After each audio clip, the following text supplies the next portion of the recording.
he's dangerous. He's got dynamite in both fists. This is a big fight for boxing fans all around the world. How to exploit Joe's weaknesses and recognise his strengths. Frank Warren suggested that the winner of this fight will go on.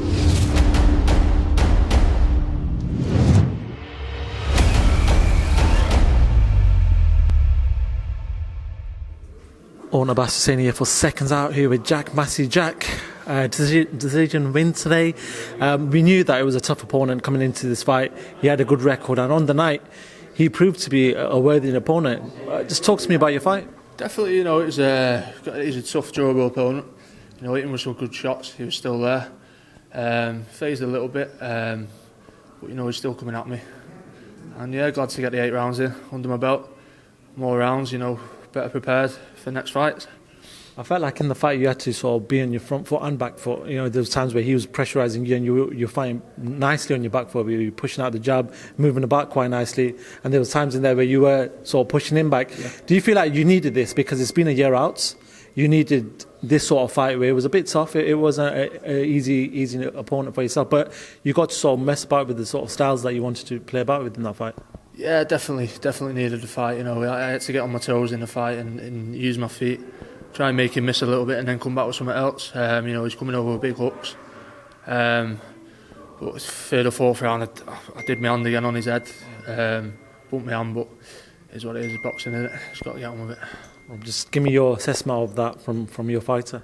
Listen, I'm happy with him. It's like I said, it's been over 12 months since he's boxed Riatpo, and the inactivity is always a worry going forward into these tough fights. But them rounds there, he needed them rounds, so I'm quite happy. He was a tough opponent. He had a great chin.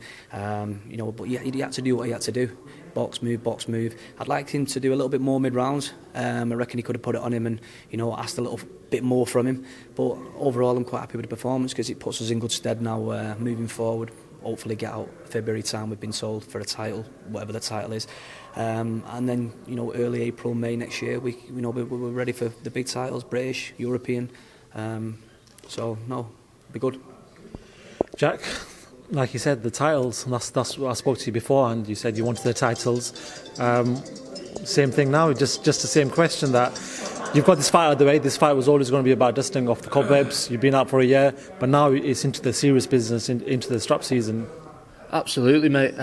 In a way, it's a bit of a godsend going the rounds. It puts me in good stead for the title fight. So, if we would have gone out there and stopped him in the first round, we probably would have needed another fight. For being out of the ring for 12 months. So, it's worked in our favour, to be honest, a little bit.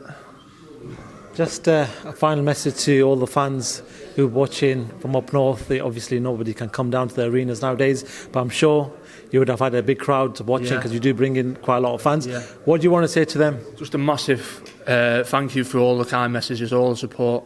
Massive thank you to all my sponsors as well. As you can see there, I won't be in this position without you. I'm not just saying that. Credit to you guys. It's a massive thank you for that. Rob and Jack, thank you so much for sort of letting me into interview both of you guys this week. Stood in a ditch there, aren't you, mate?